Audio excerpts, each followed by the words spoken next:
West Edmonton Mall in Edmonton, Alberta, Canada. It's the largest mall in the world. I want to give some stats to you. It's got an assessed value of $1.527 billion. That's a lot of dough.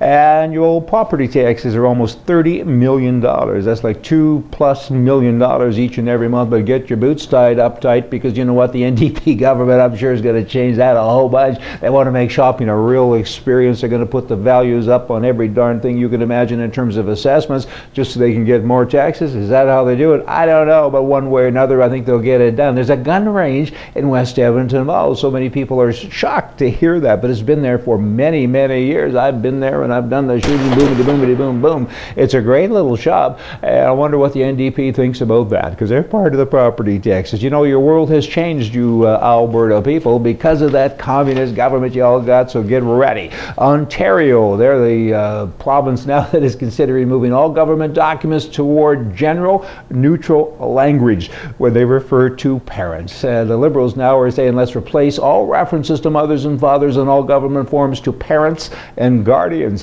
One guy says that's because there's a lot of single mothers. Well, what does that mean? That there's no more fathers? My understanding is you kind of had to have a father to mix everything up, so you had a child. Isn't that kind of sort of right? I mean, what happens? But I know what's really going on here. I mean, you have homosexuality on steroids going on in Ontario. The Premier is a homosexual, and so many other people in her cabinet are, and they certainly think they want to be, maybe, kind of, sort of, and they're saying everybody should embrace this lifestyle, get engaged, because this is the way y'all should live. That's just so wrong. I mean, these commie people should all be locked up and put away. They should be so far in jail you gotta feed them with a slingshot. I mean, that is bad. I go on and on. Oh, by the way, this is the same government, these smart people who want to replace the word father and mother. These are the same people recently that sold a company that the government owns, because that's what Liberals do. They own things.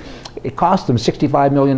They sold it for six, so they lost over $60 million, right? That's what it works out to with all the closing costs and everything else. But the sales price of $6, it cost them $6.5 million to pay lawyers and consultants to get there. So they lost another $500,000 in the actual sale. Are you following all of this? I mean, you can't fix stupid, can you? I mean, there are hardly any words. Oh, pardon me, there are words. Stupid.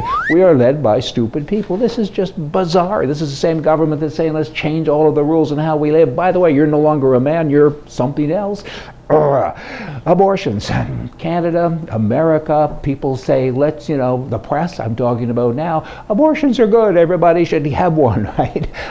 The fact is that over 75% of Canadians, and a slightly less number than that in America, of people are not in favor of abortions. They're just not. And yet the government says we are. I guess. I don't know how all of this has happened. I mean, 72% of all Canadians support legal protection for unborn babies. They're against all of this nonsense that is law. How does all this happen again? I'm repeating myself, but I know, I mean, stupid people, that's who we're led by, but also by Liberals and Socialists, and they just don't do what the people want. We're all too busy trying to support our families every day. We're all working, you know, and these other guys take our money because they don't really work. They confuse activity with achievement, and they're trying so hard to change things every day. Leave us alone. That would be a darn good thing. Hey, y'all come back tomorrow, and I'm going to have more ideas for you, more things to talk about from the right. See ya.